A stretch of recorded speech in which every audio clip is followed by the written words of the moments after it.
Shalom, my name is Joel Alpert. I'm about to present to you a film about a town in Lithuania, which is of special interest to many of us. It is about the town of Yurburg in western Lithuania. If you are a Litvak or just interested in Jewish history, this program might be as meaningful to you as it is to me. This film brings us closer to the Jewish people who once lived in this town. It is like taking a walk down a memory lane, because once upon a time, our ancestors and our lost folk lived right there. They went for walks in the park. They studied in the gymnasium up on the hill, and even acted in a theater that still stands. We witness how cultured the townspeople were and how respectful they were of the Jewish traditions that today we, as their heirs, continue. Yurburg Zahor is one of a series of 15 one-hour-long episodes about Jewish communities in Lithuania. It is the story of a town that once was important to so many people. In fact, my own grandparents emigrated from that town, and I carry some of that town's spirit in me. It makes me who I am. By watching the film, you will be able to glean pieces of Jewish life as it was maintained in this distant town, in its unforgettable synagogues and schools. The memory of that town belongs to all Jews of the world. The film was originally broadcast by the Lithuanian Radio and Television Commission in November 2020, and it was in the Lithuanian language. Its goal was to tell the Lithuanian people about the once thriving Jewish community of Yurburg before its destruction in the Holocaust. The film was acquired by the Lithuanian Radio and Television Commission after its production by an independent Lithuanian filmmaker. This voiceover version was created because when a number of us who have ancestral roots in Yurburg first became aware of the episode about the town's Jewish community, we recognized the value of creating a version of the episode for English-speaking audiences. This English translation will not only inform you about the community, but also give you a sense of Lithuania's current willingness to at least discuss the Jewish component of the country's heritage. The old film footage used in the episode, the still images, and the history was obtained from various resources. In effect, some of the sources proudly belongs to us. You will see excerpts of the 1927 Yurburg film that was shot by Ben Crane, a member of our family. Another resource of the history is the translation of the 1991 Yurburg Yizkor book, the original of which was written in Hebrew by emigres and survivors who gathered in Israel after the Shoah and wrote down their memories of the Jewish community that no longer exists. I managed the translation of that book with resources from our family members. We have translated the film into the English language with our own efforts after permission was granted by the Lithuanian Radio and Television Commission. The voice-over is by Fania Hillelson-Jivatovsky, who translated the material. Misha Hillelson was the audio and video engineer. Enjoy.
Jie žydai.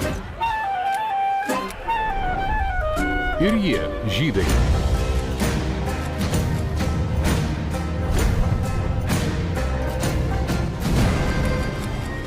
Ir jie buvo žydai.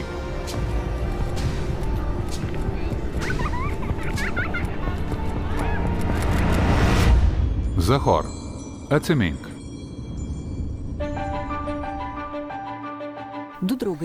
Two actors, Dovilė and Elijas, travel across Lithuania researching Litvak cultural heritage. They look at photos and buildings that still stand, listen to stories people tell. They try to recreate pre-war life here in Lithuania. Russian journalists were digging into the archives to find out the origins of Isaac Levitan. You know him? I recently found out that Eternal Serenity is his painting. You know that huge painting? It is a marvel, not just a painting. It is his. We must be from the same little town, and they say that my grandfather is the older brother of Isaac Levitan. So I inherited some good genes.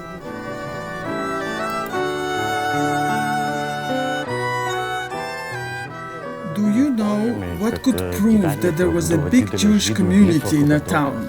I know, a synagogue, a cemetery, and a bathhouse. Yes, you're right. And in the bathhouses there were also ritual baths called the mikvahs. Did the Neman River have any significance to Yurburg Jews? Yes, Neman had huge significance. It was a gold vessel for Jews. It is here that all the development started.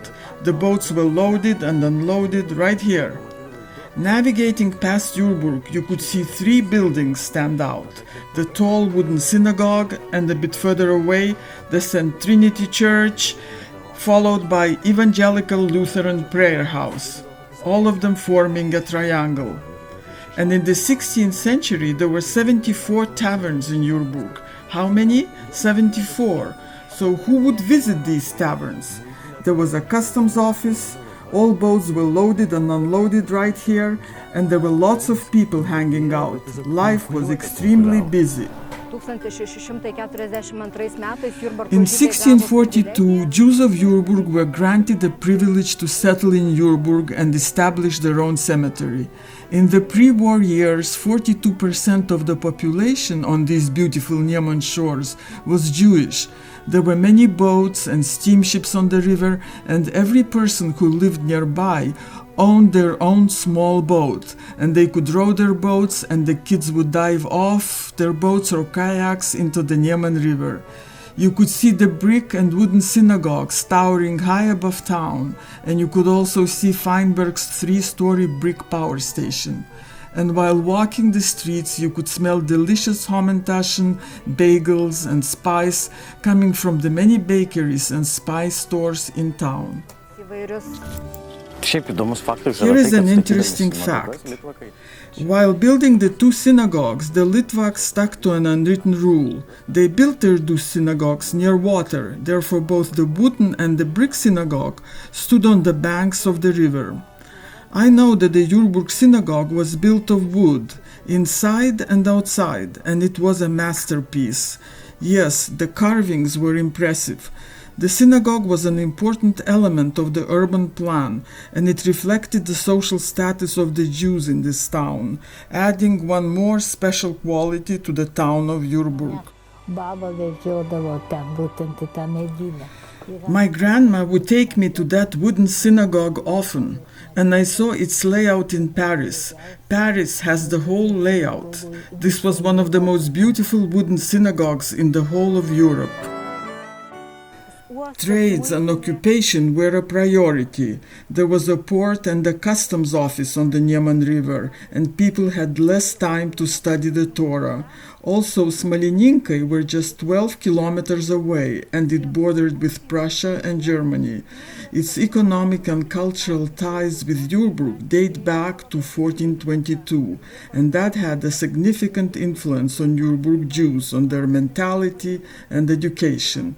The Jews of Smolininkai were very well educated, and they distanced themselves from religion. They were cultured, and that in itself exerted an influence on Yurburg Jews. Not everybody was rich, although the town seemed wealthy.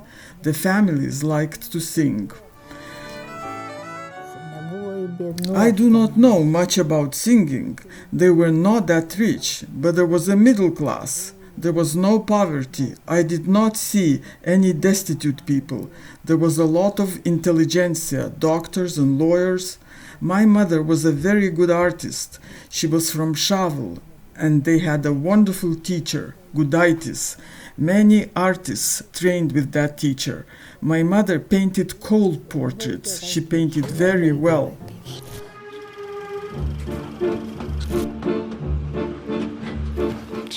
Boats would sail to Kaunas 6 times a day, and steamships would go to Smolininkai 3 times a day.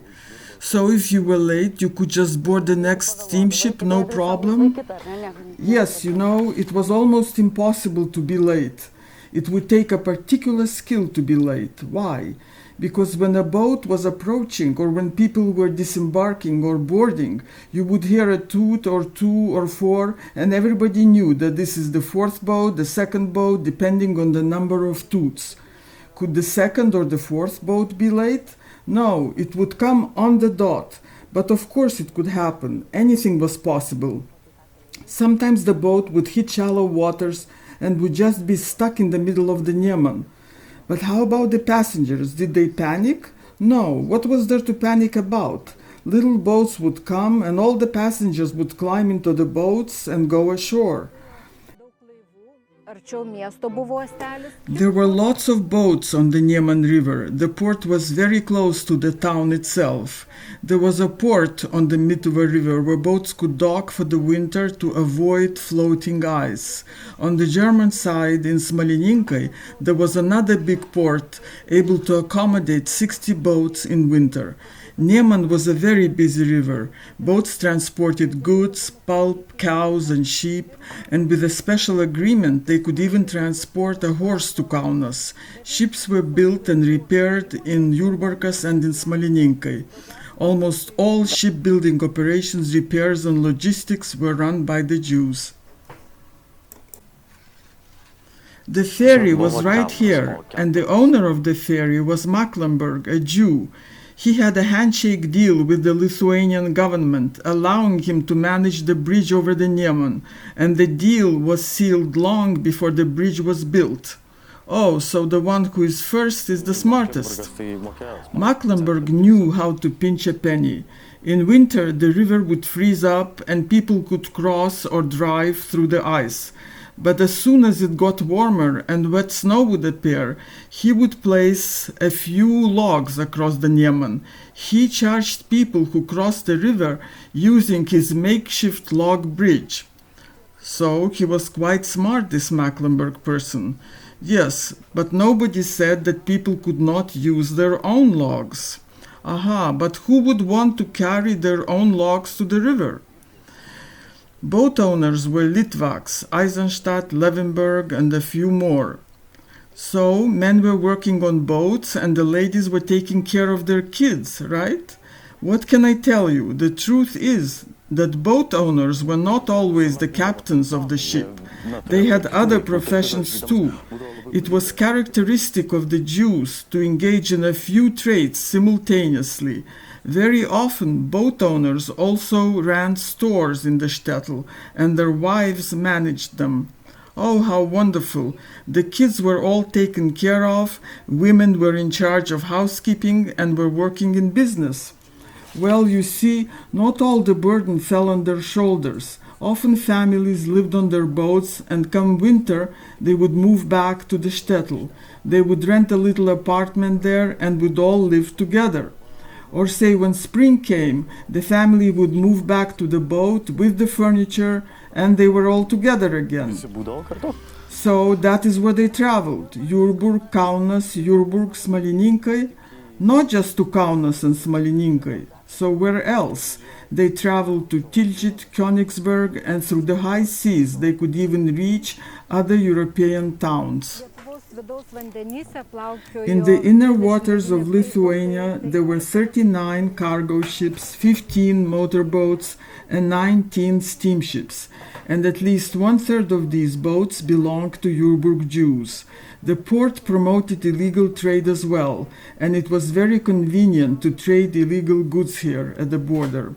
Many goods would arrive: matches, silk, oranges, and those were hidden in large quantities in Yurburg cellars. And many port and ship employees set up underground shops near the taverns and tea houses. The Jews of Yurburg practiced many professions. Jews were not only owners of steamships or transporters of pulp. On Kovno Street there were also hairdressers, tailors, and jewelers. Old Yurburgers tell us that there was one Jew in Yurburg who was able to sew a pair of pants in 2 hours. Those who did not succeed in their trades were helped by the community. The community would have a collection of money and would help the person to stand up on his own feet the second time around. If they did not succeed the second time around, the community would help again. Well, if they did not succeed in business at all, then they would become a melamed. That means elementary school teacher who taught the kids to read the Torah. This is the house of the Krelitzes. They were goldsmiths and they made jewelry and other goods. Oh, so you see, the street is unchanged. They used to sell goods of aesthetic character and it stayed the same way. Now cosmetics, perfumes, but gold was sold only at that time. Once a very special guest from America came to Yurburg. Why was he special? The Krelitzes were visited by an American photographer, Ben Crane, and he took pictures, and thus he captured the life of the Krelitzes, and he made a film about Yurburg, and photographed Smetona, the Lithuanian president, when he visited Yurburg. In 1930, the Krelitzes themselves immigrated to the United States. So the Yurburg women were left without jewelry. There were many Krelitzes. Actually, Jews would never sell their businesses, neither would they close up. They would just hand over the business to their children or relatives. In effect, the last remaining goldsmith, Moshe Krelitz, stayed in Yurburg until the fatal 1940.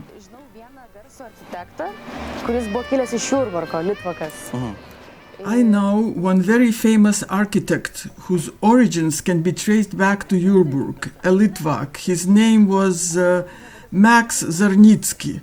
Yes, I know, I heard. I don't know if you know that in his early years in Israel, he designed the whole residential area which was demolished by the Brits. However, in 1930, he designed at least 2 multi-story buildings, and these buildings still stand in Tel Aviv until today. Yes, that was Zernitzky from Yurburg. He was a famous architect, and when he was preparing to go to Palestine, he consulted the local Zionist group, and they told him, "You have to acquire a profession so that you could be useful in Palestine." At that time, a degree in civil engineering was in high demand. So Max went to Germany, where he completed his studies, and he had a choice to go to America or Palestine, and he chose Palestine. I know that eventually he became a senior land appraiser in Israel. In Yurburg, close to the Nieman River, almost everybody owned a little rowboat, and they would hang up nets to dry on the shore, and the kids would dive into the water and they would row in the Nieman and the Mituva rivers. Jews themselves were not fishermen. Yurburg Lithuanians were the fishermen, and the Jews would buy fish from them. Then they would resell it or send it by boat to Kovno. The smaller fish would be smoked. The Lithuanian president Smetona himself came to try a special kind of fish that they barbecued on a green willow.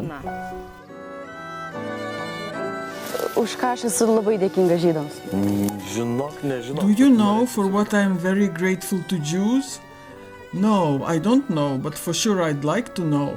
For gefilte fish, you know what kind? Stuffed pike and carp are especially delicious.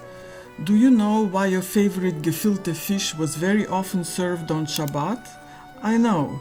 There are no tiny bones in this type of fish, and it is probably easier to eat than any other kind.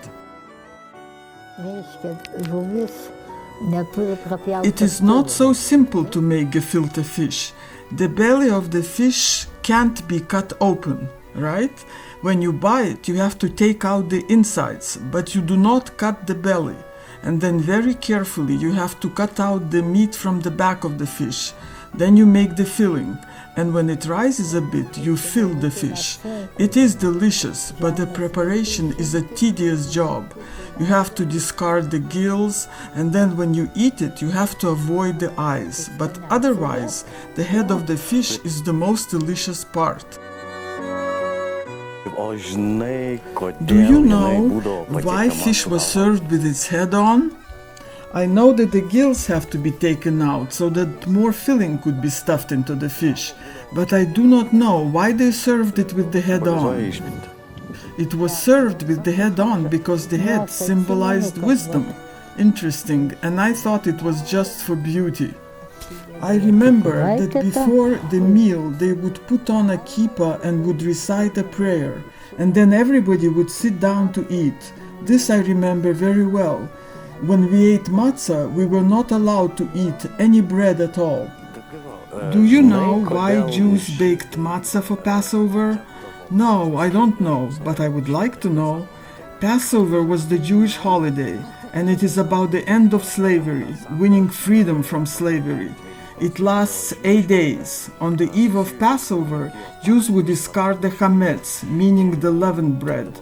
This tradition has to do with Exodus from Egypt. At the time when Jews left Egypt, they ate unleavened bread. That means matzah. Matzah was baked in Yurburg in 5 bakeries, and it was very interesting to find out how they carried such large quantities of matzah. They placed the matzah in boxes or wrapped it in paper. However, one Jewish woman who once lived in Yurburg says that was very simple. They carried it in pillowcases. The bakers who worked together to bake matzah for Passover were called padriad. That meant workers in sequence. Among them was the netterke, and she was the one that kneaded the dough. And then there was a Wassergießer, or the one who would pour water. And then there were the Wegerkes, the dough mixers, and 2 other people made holes in the matzah, and they were called stuplers. And then there was one baker, a zetzer. How do you remember all these words? They just got stuck in my mind. So with a team like that, they must have had enough matzah until the next Pesach, right? Most likely. Oh, I would really like to taste it. Passover celebration, in particular the first night, was more of a family event. The whole family would sit at the table and they would serve matzah, red wine, and bitter herbs, reminding everyone of slavery. They also served horseradish grown in Panyamunya, and there was also lots of it in Yurburg. According to religious Jewish tradition, when Passover supper was served, the door had to be left half open. This is very similar to Lithuanian Christmas Eve dinner. We place a little plate with flatbread for a member of the family. So this is very similar. Not really. You see, this tradition is based on the fact that you have to sympathize and feed a poor, hungry man. But otherwise, Jews and Lithuanians have many similar customs. For example, Lithuanians roll their eggs during Easter, while Jews roll walnuts. Wow! During the holidays, the Jews would hand out matzah and also walnuts to other Jews, and also give some to Lithuanian people. It was a closed Jewish community. They rarely invited guests, and they themselves could not eat in Lithuanian homes because the dishes were not kosher. You know, it seemed strange to Lithuanians that Jews would take 2 kettles, 2 spoons, and 2 plates while they were traveling. You know why? Yes, I know. One was for meat dishes and the other one for milk dishes, to prepare and to eat, right? Yes, this is true. Many Lithuanian women worked as maids in Jewish homes. One older woman was telling me that she worked for one Jewish family. She once put milk dishes and meat dishes together. When the Jew saw it, he got very upset. He did not reproach her, but he was rather sad and prayed the whole day after that. On Friday night, before the start of Shabbat, an old Jew would pass by all the stores, knock on the windows, and urge to finish the work and go pray, while repeating all the time, in Shule Arain, Arain. Women would set the table in time and would finish their last chores, because on Shabbat it was forbidden to work. Lithuanian children liked to stroll in the streets and wait until the Jews would invite them in to blow out the candles, light a match, or do any other little thing. So the smart kids probably made some money. Yes, they would get maybe 5 cents, and this way they would save up for a little pastry or even some ice cream. Wow, how about adults? Were they also seen on the streets? You see, at the same time on Shabbat, Lithuanian women would get the kugels out of their furnaces and bring it to the Jews. Often they would squabble with each other and yell at one another, "Oh, you are a kugel yourself, you serve the Jews." Do you know why the Jews cut carrots in little round pieces? Oh yes, I know, but you have in mind cutting in slices, right? Yes, because that symbolizes money. I slice carrots the same way. Do you know why Imberlach were cut in a rhombus form? Because a rhombus is a diamond. Oh yes, you knew, so there you go. So you see, food preparation was very important for the Jewish woman, and so it is for you too. Yet you know, if you asked me what are Imberlach, I would not be able to answer. Imberlach are Jewish sweets. It has a lot of ginger and sugar. Yurburg marketplace, Jewish women would select their products for Shabbat very carefully. The fish had to be very fresh and still alive. The selected meat had to be kosher, and they only wanted a special cut from a healthy animal.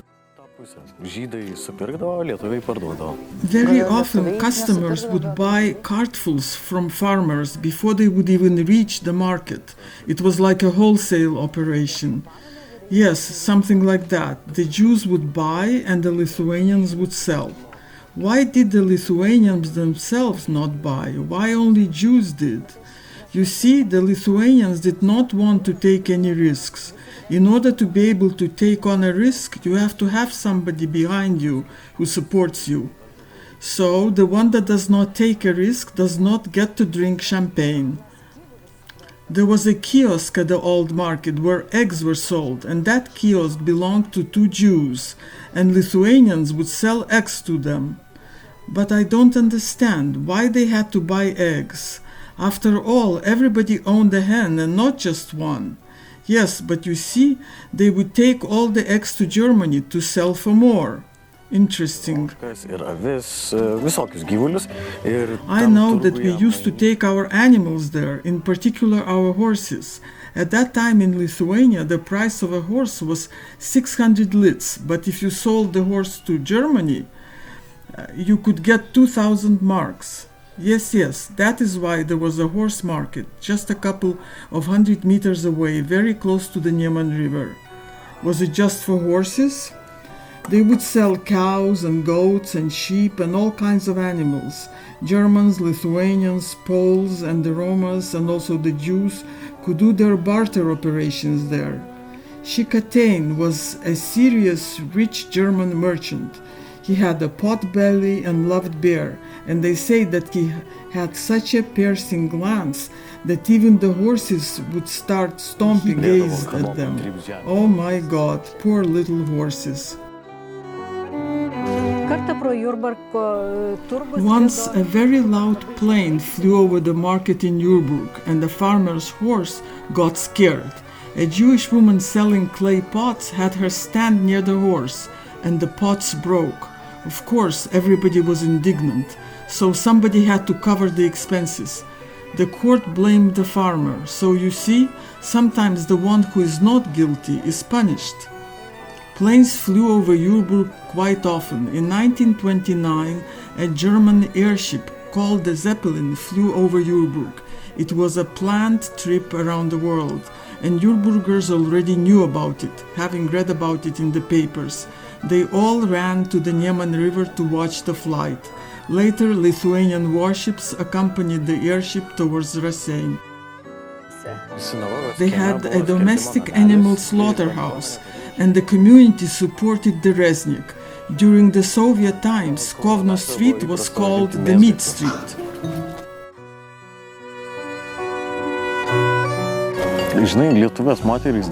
You know, Lithuanian women liked to shop at Jewish stores. Yes, come, you can buy a herring and perhaps I can add some brine. Brine? Oh, I know. I know that Jewish goods were cheaper and you could always negotiate the price. Yes, the price was not indicated and it was always a subject to be negotiated. And there was another gimmick Jews used to attract customers. Guess what? I give up. They treated kids to candy or nuts and would praise the women highly. And they would always say that the woman looks very nice. At that time, Lithuanian men seldom complimented their wives, if ever, but Jews would praise them highly. For a Lithuanian man to compliment a strange woman was just impossible. Well, so where are these complimenting men now? Dovile, you look very, very pretty today, really, very. Store owners would sit outside and invite customers in. They would sit on the steps near a double-sided door. The door would be shut with a metal rod after hours. I am not 100% sure about that, but many years ago there was a requirement to have double-sided doors and also a space between houses, so that a two-horse cart would be able to pass. Why did it have to be a two-horse cart? I'm not sure, but I think they were concerned about fires. One building could catch fire from the other, and also the firemen needed to pass. Others tell me that this was only for aesthetics. Jews in Lithuania were loyal to the country they lived in. Yurburg Jews were the same way. They supported the country and they respected its laws. When there was a holiday celebration or a parade, townfolks would participate. They would walk together to Bišpilio Hill, and Jewish volunteers would join in the Yurburg parade, carrying their own banner. Also, the firemen and other Jewish organizations would be there. Yurburg Jews collected donations to support a free Vilnius and the Arms Fund, and in 1938, newspapers announced that under the leadership of Friedman, many donations were collected, so many that they could afford a machine gun.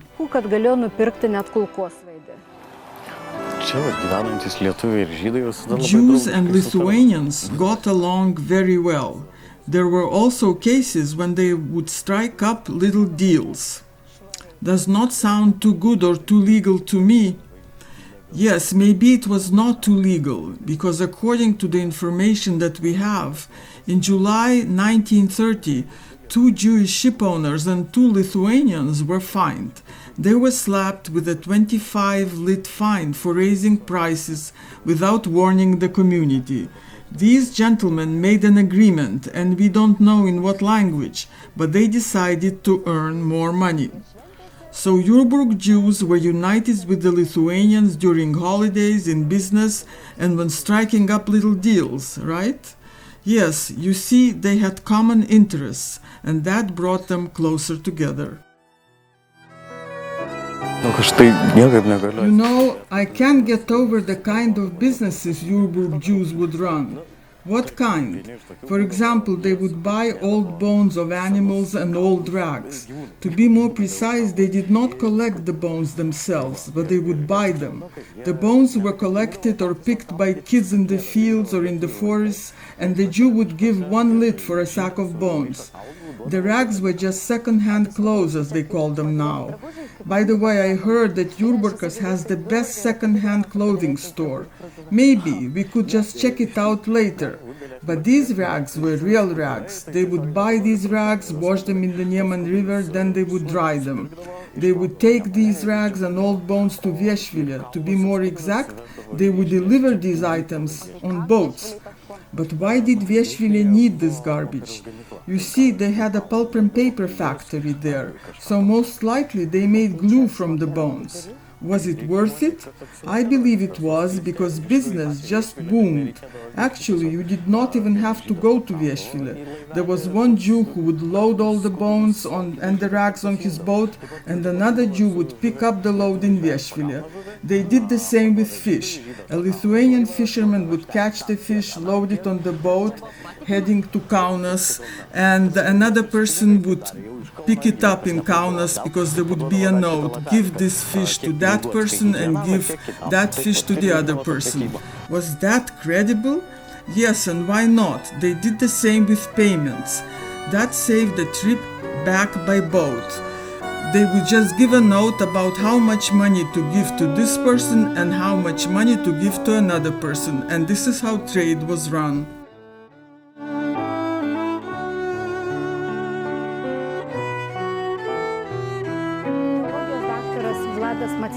Yra žydų tautą pavadinęs etikos genijais.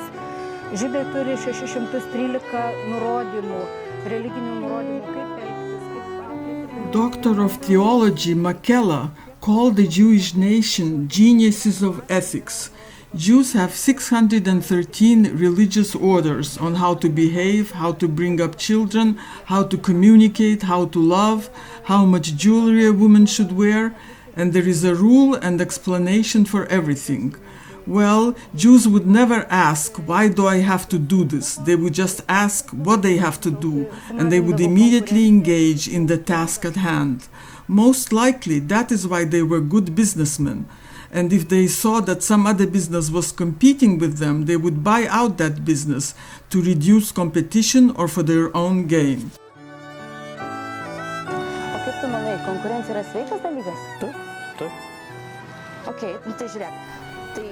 Is competition a good thing? What do you think? Yes. Look, before the war, 90% of Yurburg food stores were owned by the Jews. How come? And every store owner had his own clientele. How does competition fit in here? A question comes up. Were the Lithuanians not able to run a business, or they just couldn't, or perhaps they did not want to? Yes, the bitter truth is that the local Jewish businessmen prevented the locals from opening businesses, and the truth is that they would block them in a friendly way.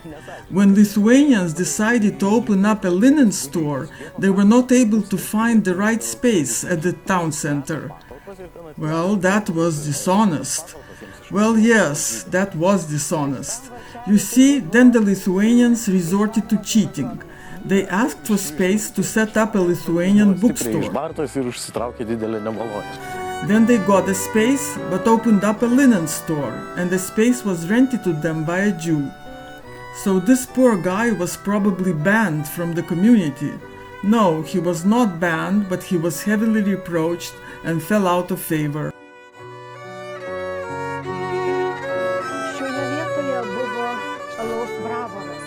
Here, in this place, there used to be a brewery. It was first built by Count Vasilchikov, and afterwards they invited technicians from Belgium to find well water. They found very clean water, and they were able to make light Pilsner beer. The Belgian masters built a brick building with a very high chimney, but the chimney turned out to be crooked. When a drunk would walk by, people would laugh, saying, "Here comes a crook," like the chimney on the roof. The beer was excellent, and they would bring the beer to Shavel and Kovno and sell it in local pubs. The last owner of the brewery was Wolf Engelmann. We have found quite a few scattered bottles left there from that period. You can still see an inscription on the bottles. Owner Wolf Engelmann, Kaunas. They placed a lot of information on the bottle itself, the surnames and emblem, the ownership, because they usually send the bottles to recycle.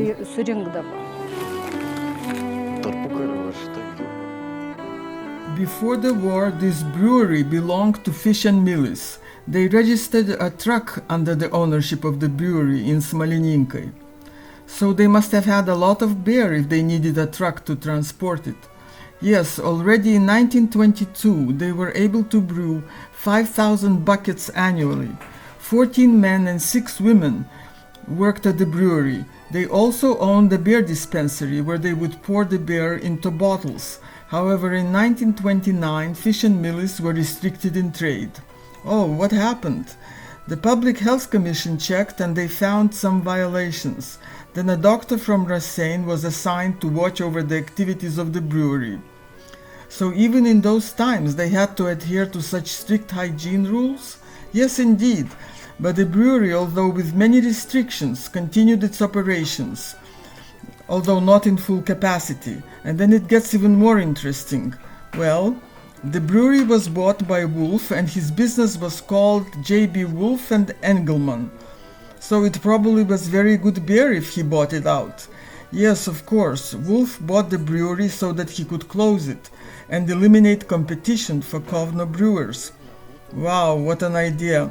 Yes, the beer was really very good because the well water they discovered was excellent. So that is the reason they did not close the brewery? No, they did not close also because the beer was very good. Everybody bought it and the business was just booming. So why close it? That's a good one, live and laugh. Yes, and Wolf understood this. But in 1940 the brewery windows were boarded up and all the fancy equipment stayed inside. It was imported from foreign countries and it stayed like that until 1946. During the Soviet times, all that disappeared and the linen factory was opened.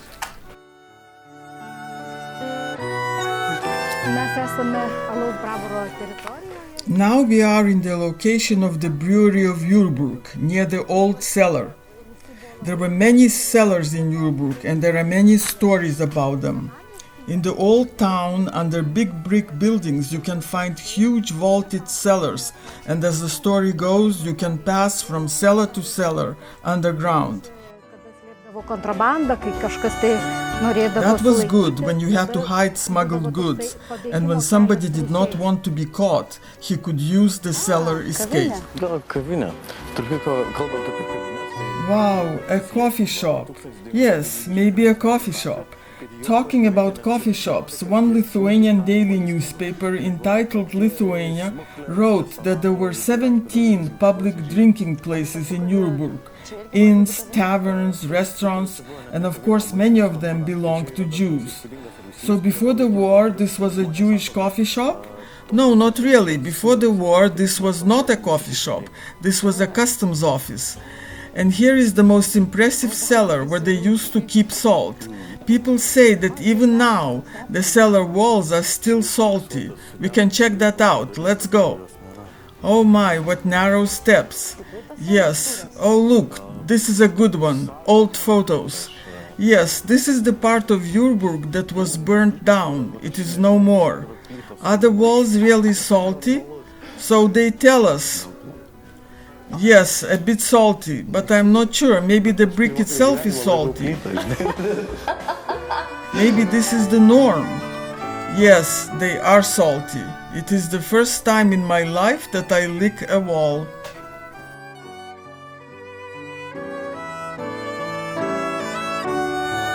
In 1938, when Poland issued an ultimatum to Lithuania, the Yurburgers did not go to a movie theater for 2 days.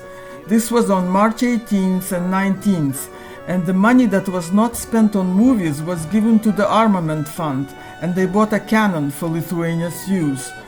So how many movie theaters were there in Yurburg before the war? At that time they had 3, but now only 1. Yurburgers still remember the names of 2 of them. It was Triumph and Record. Wow, so what are the Lithuanian names? Were the owners also Jewish? Yes, they were Jews. More precisely, these were Itzik Geselkovich, who owned one hall, and then he bought another one, which he closed, so as not to have competition. In addition, Itzik Geselkovich had a lemonade factory. So at that time they liked lemonade, now it's popcorn. Well, yes, how did they make lemonade? It was very good, or at least it seems it was, because they would bring carbon dioxide from Kovno and they would sweeten the water, they would put food coloring and would carbonate the drink, and then they would sell it in tightly closed little bottles.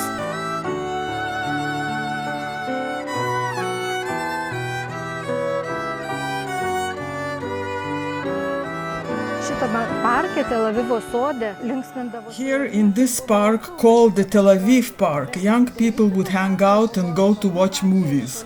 The big movie theaters were on Kovno Street. The movie theater Triumph was close to the church, and the daughter of the former mayor, Florida Chelkite, told us that the theater was in a big building with a wide doorway and a gold handle on the door. The movies were most often brought from Kovno, and 50% of them had an erotic overtone. Oh, so what movies were shown in the movie theaters? We know the names of the movies from archival materials. They showed Sodoma and Gomorrah, The World of Weakness, The Naked Woman, 1001 Woman, The Madness of Passion, Love Attack, and films like that. That's intriguing. People were getting angry, and they would say when there were more movie theaters, there was more order. Yes, you see, no competition, no order. And who suffered? The moviegoers.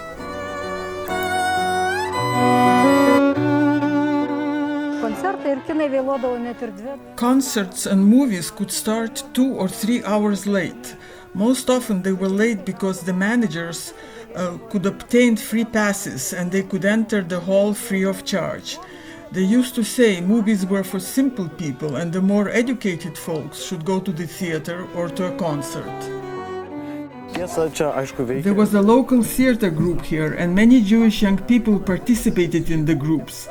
The budget was managed by businessman Feinberg. Dentist Kopelov was an actor and so were some teachers from the gymnasium. Oh no, Kopelov did not act, he was the stage director together with Lintupsky, the teacher. We have arrived. Oh, do you know why we are here? Oh, maybe because Konstantin Glinskis was born here. I don't know if this is the farmstead where he was born, but I know he was born in this house. His origins can be traced back to Yurburg. Did you know that his mother, Olga Taibei, was the daughter of a Tatar and a Curonian Prussian woman? No, I never heard of that. She could speak German, Russian, Polish fluently. Of course, she spoke Lithuanian without an accent. Yet at home she spoke Russian or Polish. That's a good one. I read that Glinsky was mostly friends with Jewish kids and not so much with Lithuanian children, so he spoke an excellent Yiddish. Oh, I didn't know that. I know, for example, that in 1919, when Glinskis could not find the right place for his theater group in Kovno or Vilno, he returned to his native Yurburg. Ah, yes. He stayed at Count Vasilchikov's estate and there he could write his scripts undisturbed. Jews joined him in his creative endeavors and they would make costumes and get makeup and they took care of all the other things.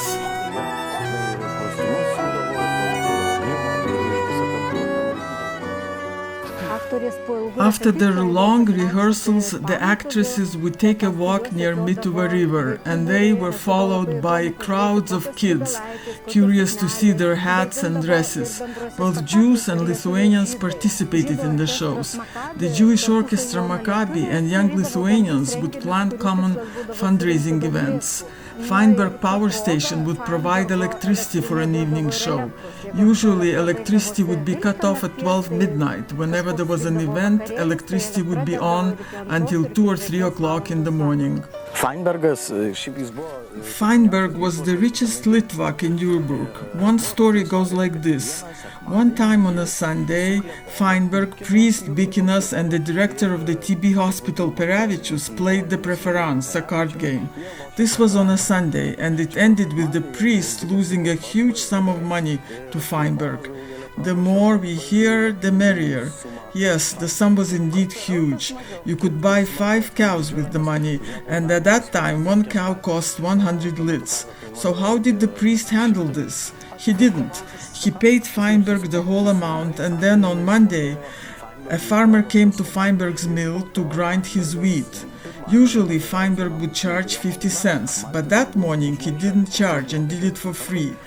and he told the farmer to tell all the people that the priest paid for the grinding. The whole week, Feinberg did not charge a penny for the grinding, so he used the money the priest lost to cover the cost without having to charge the farmers.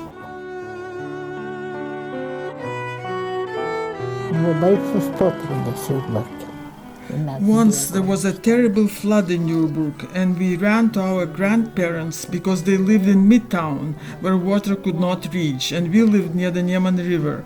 My father carried me on his shoulders. Fires and floods inflicted damage on Yurburg many times. In 1940, a fire destroyed the whole area. Not one house was left standing. During floods, water could reach Kovno Street. Once a flood damaged the synagogue and the Torahs got wet. The rabbis took the Torahs to the cemetery for burial, and at the time of the burial of the Torahs, all the Jewish stores were closed. Buvo uždarytos visos žydų krautuvės. Čia šiame pastate buvo žydo Bregausko vaistinė. Here in this building, a Jewish pharmacist ran his drugstore. Don't laugh. I know that in every shtetl you could find a pharmacy, and most often pharmacies belong to Jews. Bregauskas invented a new cough medication called Cofulin. In 1922, he participated in the Kovno Agriculture and Industry exhibition, where he received the first prize. Oh gee, I feel that I need Cofulin.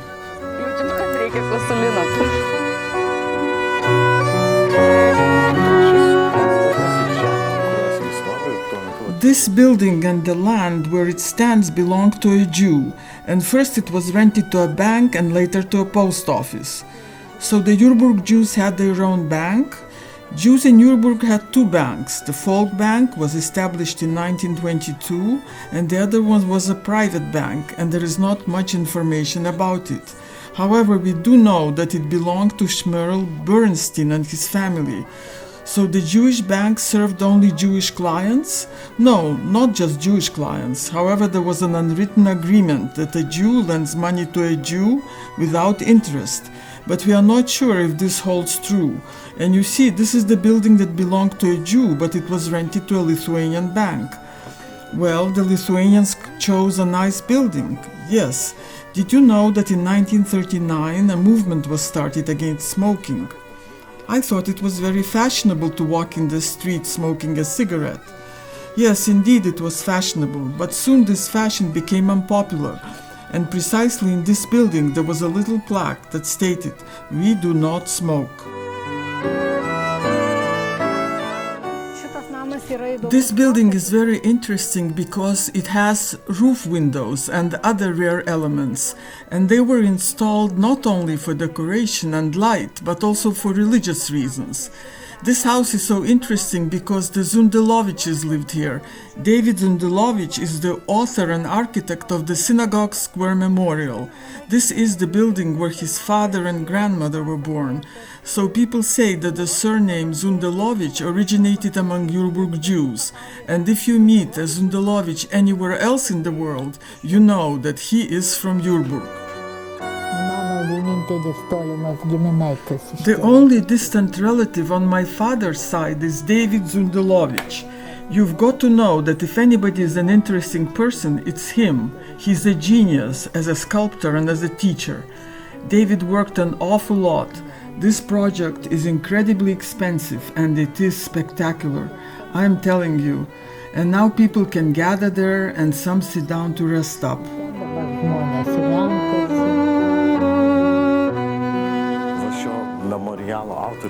The creator of this memorial says that people's memories and experiences form history.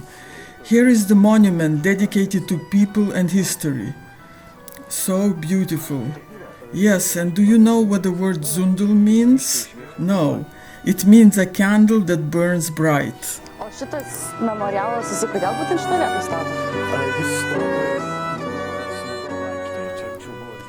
Why does this memorial stand here? It stands in the so-called Synagogue Square. There were two synagogues here, a brick synagogue and a wooden one. So it was decided to build the memorial right here.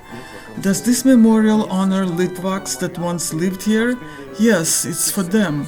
The memorial reflects 5 symbols, which are the Nieman River, the community, the Hebrew language, the city of Jerusalem, and the most beautiful wooden synagogue in the whole of Europe, which does not exist anymore. And here above the granite slabs you see square basalt rocks, and they are the little beacons in the river. There are letters on them that symbolize Jewish culture, language, and education.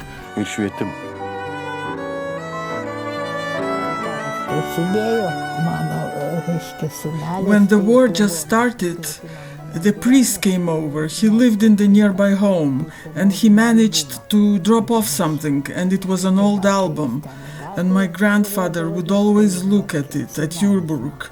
And then later, he was shot by a friend, the one that always hung out at our house.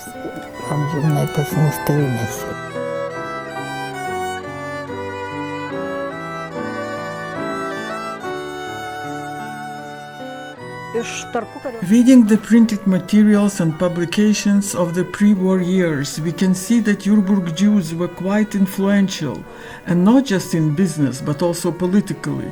In 1925, it was not just the city administration, but also the rabbi that participated when the fire station was built and during the time of its construction and later at its opening. In 1927, when President Smetona visited Yurburg, he paid a visit to the Catholic Church, the Evangelical Church, and actually visited both synagogues. In 1939, when the monument to Vytautas the Great was completed, the town's rabbi was present at the opening. Chaim Yofe was one of the students at the Jewish gymnasium. He had very nice things to say about the teacher Navasaitis. Jewish kids found it difficult to learn the Lithuanian language, but the teacher Navasaitis was able to teach in a very beautiful way. He would tell the kids, when you learn to think in the Lithuanian language, then you will also be able to speak it. So many Jews were able to speak the Lithuanian language. Many Jewish kids spoke Lithuanian language as if it was their second mother tongue.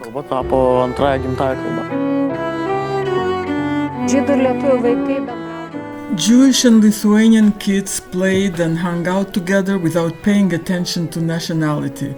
Lithuanians learned a few words in Yiddish, and the Jewish kids picked up Lithuanian. And they would all share sandwiches, and when the Lithuanian kids would bring bread with pork fat and garlic, they would offer that to the Jewish kids. And they liked it a lot. Sometimes when a Jewish kid would drop by for a visit, they would ask the Lithuanian mom, "Could I ask you for a little of that white butter?" By the way, did you read The Catcher in the Rye when you were at school? Yes, I did. Did you know that Salinger's ancestors were from somewhere here? I know for sure that Salinger's father sent him to Poland to learn how to make sausage. This place is just 500 kilometers away from Kidul. Oh, so that is very close. Kidul just faces Yurburg, and it is on the other side of the Nieman River. Wait a sec. So you see, here I found it. Yes, Salinger's roots are from here. His real name is Zalinger, and his grandfather Simon was born in 1860 in Tavrik, and Simon's brother was born in Germany. The writer's grandmother, Fania Kaplan, was born in Baroniškai, close to Radviliškis. The writer's grandfather, Simon's brother, was born in Germany. His great-grandmother, Dora Shereshevsky, was born in Tavrik, and his great-grandfather in Sudark. So now you see, you can judge where Salinger is from. So did he learn to stuff sausage? If I understand correctly, we are talking about kosher food. Yes, sure, but it gets very interesting here. He was so taken aback by slaughterhouses that he became a vegetarian. I just know that he was in Vienna for a while, and he did not just learn to stuff sausage there.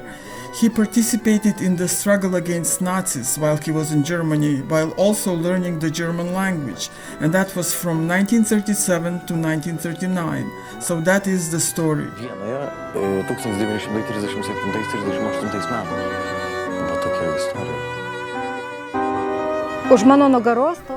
Behind me, you can see the Versailles Hotel. When I ask people whose hotel this was and when it was built, one person tells me it belonged to me, another person says it belonged to us, but one older lady keeps saying it belonged to one woman long ago. I have been collecting materials, and the life of Yurburgers reminds me of the Niemen River.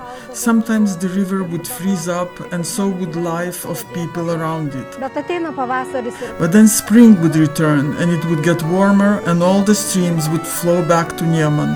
Life would return, become more joyful and brighter. atgyja gyvenimas, pasidaro linksmesnis ir skaidresnis.